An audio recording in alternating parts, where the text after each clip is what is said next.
Now, a new analysis shows that the 6-ton iconic altar stone at the heart of Stonehenge originated from northeastern Scotland rather than southwest Wales. For thousands of years, Stonehenge has stood in silence, refusing to explain itself. No records, no clear purpose, just massive stones placed with impossible precision. Historians called it a temple. Others said it was a calendar. Some believed it was something spiritual. But none of those explanations ever fully fit, because something about it has always felt off.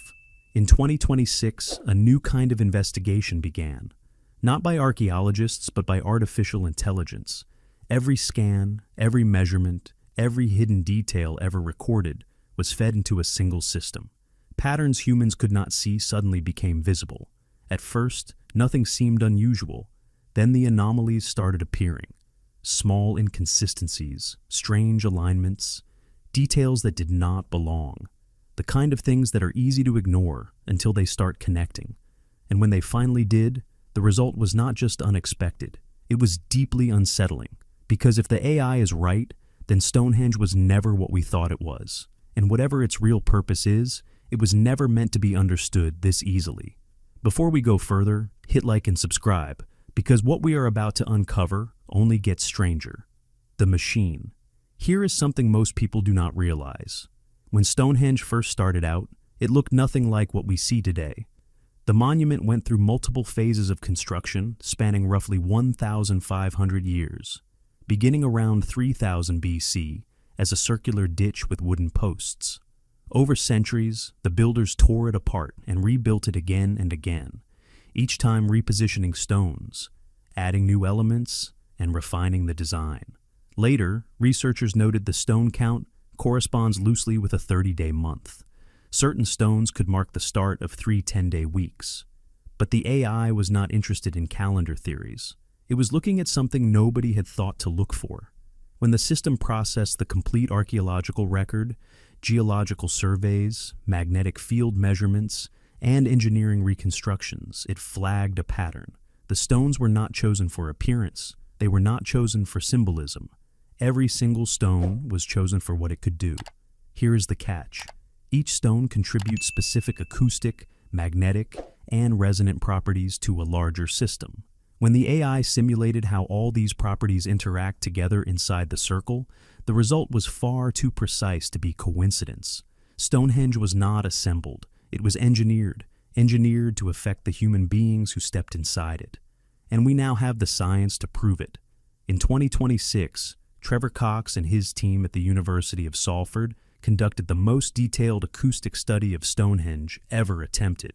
They built a precise 1:2 scale model using 3D printed stones, arranged in the exact configuration of the original monument, placed it inside a specially designed acoustic chamber, and ran hundreds of tests, including voice recordings, musical instruments, and frequency sweeps across the entire audible spectrum.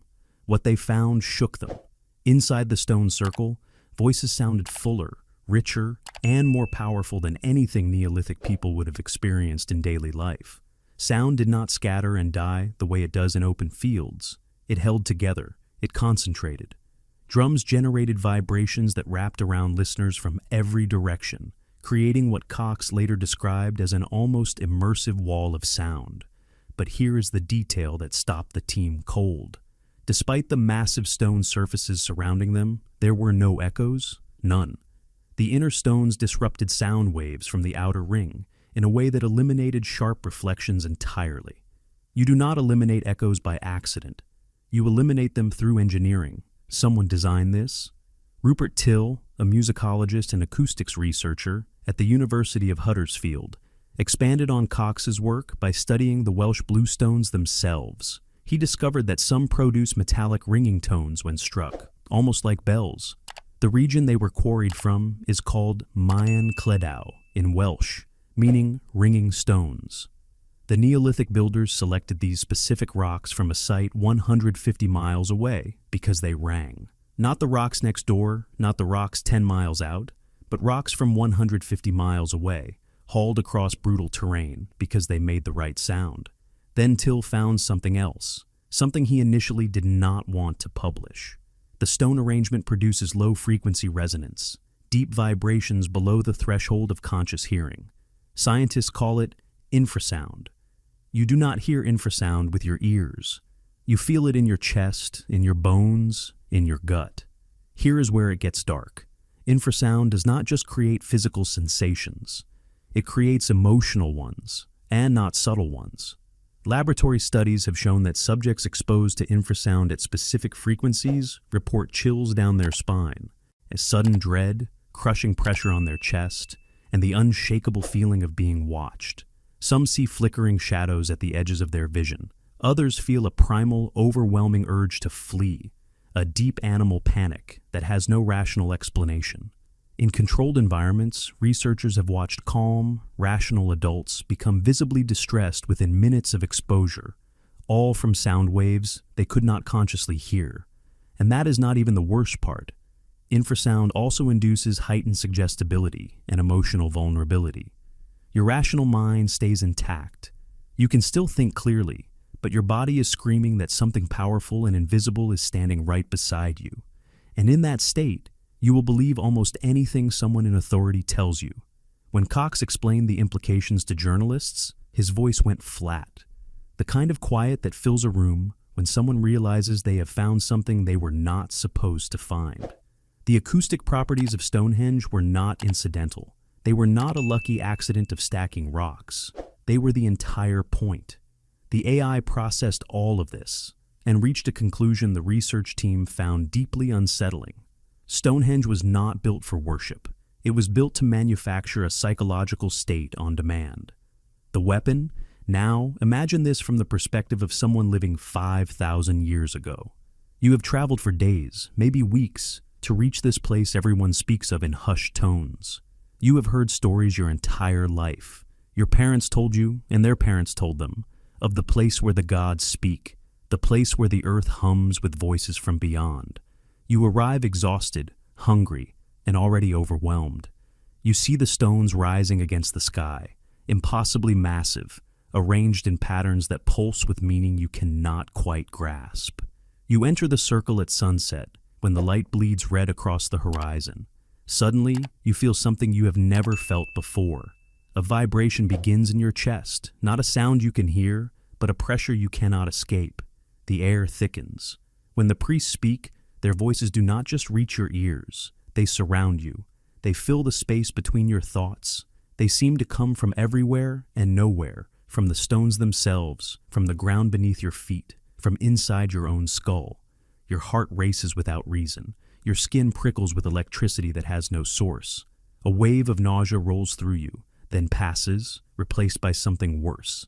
A sense of absolute smallness, absolute vulnerability. Every instinct screams that you are in the presence of something beyond human, something divine, something that could destroy you with a thought. And then the priest tells you, the gods demand your grain, your labor, your children for their service. You believe it, not because of faith, not because of tradition, but because every cell in your body is confirming it. The terror is not in your mind, it is in your bones, and you would do anything, give anything to make it stop. But here is the truth. You were not imagining any of it. The stones were doing it to you. The builders were not primitive architects stacking rocks in decorative circles. They were masters of acoustic engineering and human psychology, operating at a level we are only now beginning to understand. They knew that a man who feels terror in his bones will believe anything you tell him about gods and punishment. And they built a structure that could manufacture that terror on demand, not once, not for special occasions, but any time they needed compliance, any time they needed obedience, any time they needed someone to believe. The impossible journey. The smaller blue stones weigh between 2 and 5 tons. The Sarsens weigh up to 25. For generations, scholars debated whether glaciers pushed these rocks into position or whether human determination alone was responsible. The AI settled that debate quickly. By processing thousands of geological surveys, transportation studies, and environmental data sets, the system mapped the exact origin of every stone. Blue stones from the Preseli Hills in Wales, 150 miles away. Sarsens from Marlborough Downs, roughly 25 miles north. Both origins were already known, And then the AI flagged something human researchers had missed entirely. The altar stone, one of the most important stones in the monument, positioned at the geometric heart of the structure, does not match any quarry in Wales. Its mineral signature is completely unique among all the Stonehenge materials. When the AI compared its elemental fingerprint against every known sandstone formation in Britain, it found exactly one match: the Orcadian Basin in northeastern Scotland, 600 miles from Stonehenge, across some of the most unforgiving terrain in Europe. A team led by Anthony Clark at Curtin University confirmed the finding using high-precision mass spectrometry. They analyzed tiny mineral grains trapped inside altar stone fragments, some dated between 1 and 2 billion years old, others around 450 million years. This specific mineral fingerprint exists in only one geological formation on Earth: Scotland's ancient Orcadian sandstone deposits. The match was unmistakable. Dr. Robert Ixer of University College London, one of Britain's foremost geological analysts of Stonehenge, called the results unprecedented. He went quiet for a long moment before saying what everyone in the room was thinking. Moving a 6-ton block across the full length of Britain with Neolithic technology bordered on the impossible. Professor Chris Kirkland laid it out plainly. The builders almost certainly used marine transport, guiding massive stones along hundreds of kilometers of rugged coastline, using boats, tidal patterns, ocean currents, and navigation skills that nobody believed Neolithic people possessed. Open ocean navigation in vessels made from animal hides and timber, launching multi-ton cargo from rocky shores into unpredictable Atlantic swells, timing departures with tidal windows lasting mere hours, and navigating around headlands where currents could crush a boat against cliff faces. One miscalculation, and the stone along with the entire crew would vanish beneath the waves. And they did this not once, but repeatedly, over generations. Kirkland paused when a journalist asked him how confident he was. "Very," he said. "The geological evidence leaves no other explanation. These were not scattered tribes fumbling through prehistory. This was a coordinated civilization, with trade networks spanning the entire British Isles. Bluestones chosen for their ringing properties, sarsens chosen for density and durability, Scottish sandstone chosen for reasons the data could not fully explain. Every component selected with surgical intention, every stone a part in a larger machine. The empty sky. Everyone knows Stonehenge tracks the solstices, summer sunrise through the heel stone, winter sunset framing the trilithons. Thousands gather every year to watch it happen. We assumed that was the point. We were only seeing half the picture. When the AI cross-referenced every stone's position against reconstructed star maps from 5,000 years ago, it detected another alignment, far more subtle than the solar events, one that researchers had missed because they were not looking for it. Dr. Giulio Magli, an archaeoastronomer at the Polytechnic University of Milan, who has spent decades mapping celestial alignments in ancient monuments across 3 continents, reviewed the AI's methodology line by line. When he finished, he sat back in his chair and did not speak for nearly a minute. Then he confirmed it. The celestial geometry pointed to something he had never encountered in 30 years of research. Stonehenge is aimed at a mathematically empty region of the night sky. The builders hauled stones 600 miles from Scotland. They selected rocks that ring like bells from Wales. They engineered acoustics that rewrite human psychology. They invested centuries of labor, spanning generations, who lived and died without seeing the finished structure. And they pointed their creation at nothing, a patch of absolute darkness. No star shines there, no planet wanders through it, no constellation forms within it. Every other major alignment at Stonehenge tracks something real: the summer solstice, the winter sunset, the extreme positions of the moon. This alignment points at emptiness. Professor Amanda Chadburn, an archaeologist who has worked extensively with English heritage on Stonehenge research, noted that the intentionality of the monument's alignments has always been one of its most compelling features. The idea that one of those alignments targets empty space raises questions that current archaeological frameworks are not equipped to answer. Here is the part that made Magli visibly uneasy. The AI calculated an extremely high probability that the positioning was deliberate, not approximate, not accidental, but precise and intentional. The builders aimed their machine at something specific in that darkness, something that was not there when the stones were raised, something that might not be there yet. What if Stonehenge is not aimed at the sky as it was, but as it will be? The hidden rulers. For generations, we told ourselves a comforting story of separate tribes coming together to build a shared monument, cooperation, community, peace. The AI demolished that narrative. A structure requiring this level of precision, this volume of labor, and this length of sustained construction cannot emerge from tribes working cooperatively. The mathematics do not allow it. Building Stonehenge required centralized authority, someone capable of commanding massive labor forces across multiple generations, someone who understood astronomy, geology, acoustics, and human psychology at a level we are only now beginning to appreciate. The stones from Wales, Marlborough, and Scotland were not gifts between allies. They were tribute from subordinate groups, resources demanded by force or maintained through fear. The AI estimated thousands of laborers across several generations, people born into the project, people who spent their entire lives hauling and shaping stone for a purpose only the ruling class understood.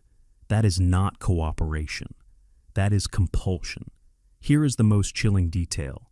There are no signs of large-scale warfare from this period, no battlefields, no fortresses, no mass graves, just perfect silent organization spanning centuries.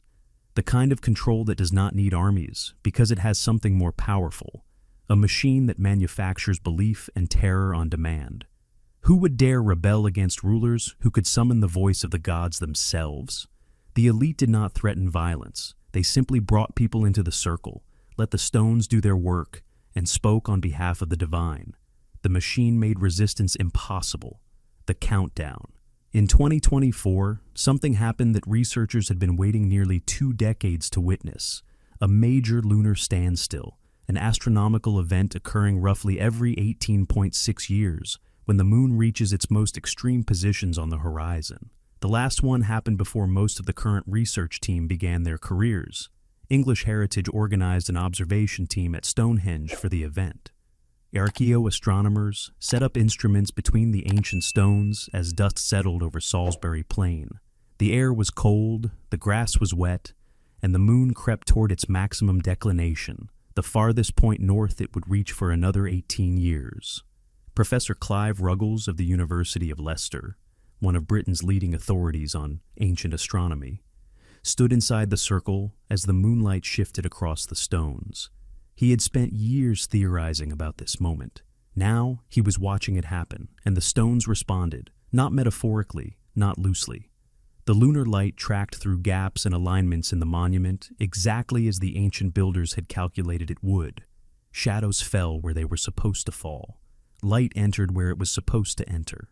The geometry locked into place like a key turning in a lock that had not been opened in 18.6 years, 5,000 years, of rain, wind, frost, and human destruction, and the machine still performed its function with breathtaking precision. Ruggles later told colleagues it was one of the most extraordinary moments of his career. Standing inside a 5,000-year-old instrument and watching it execute its design in real time left him, in his own words, struggling for adequate language. The machine still works. After 50 centuries, it is still tracking, still measuring, still counting down towards something the builders considered important enough to dedicate their civilization to marking. Stonehenge is not a relic. It is not a ruin. It is an active device. Its acoustics rewrite human emotion. Its stones were selected from across an entire nation for properties we are only now learning to measure. Its geometry locks onto celestial events with accuracy rivaling modern observatories. And one of its alignments points at empty sky, a region of perfect darkness where nothing exists yet. What 2026's AI finally revealed. For all the discoveries that came before, nothing quite prepared researchers for what happened when the full weight of 2026's most advanced AI systems was turned on Stonehenge simultaneously. Earlier analyses had processed individual data sets, acoustics separately from geology, astronomy separately from archaeology. In 2026, for the first time, every layer of data was fed into a unified system capable of finding connections across all of them at once. The results came back within weeks, and they were not what anyone expected. The AI did not just confirm what previous researchers had suspected, it found the pattern underneath the pattern. The acoustic engineering, the stone selection, the celestial alignments, and the organizational control were not four separate features of Stonehenge. They were four components of a single, deliberate system, each one designed to reinforce the others. The infrasound primed visitors emotionally. The ringing stones amplified the psychological effect. The solar and lunar alignments provided the timing, and the empty sky alignment, the one no one could explain, appeared to function as a trigger, a marker for a moment in the future when all the other systems would activate together at maximum effect. The AI flagged a date, not a year, a celestial configuration, a rare alignment of forces, astronomical, acoustic, and geological, that the monument's geometry points toward with the same precision it points toward the summer solstice. Whether that moment lies decades or centuries ahead, the system could not say with certainty, but the intentionality was unmistakable. The researchers sat with that conclusion for a long time, because it meant Stonehenge was not a record of the past. It was a message aimed at the future, and in 2026, for the first time in 5,000 years, something intelligent enough to read that message finally arrived. The question is whether we are ready for what it says. 5,000 years ago, a civilization far more advanced than anyone imagined built a machine from carefully selected stone, precisely engineered sound, and starlight. They aimed it at an empty patch of sky, and they waited. The machine is still running. So here's the question I want you to answer in the comments. What do you think Stonehenge is really counting toward? A celestial event? Something we have not discovered yet?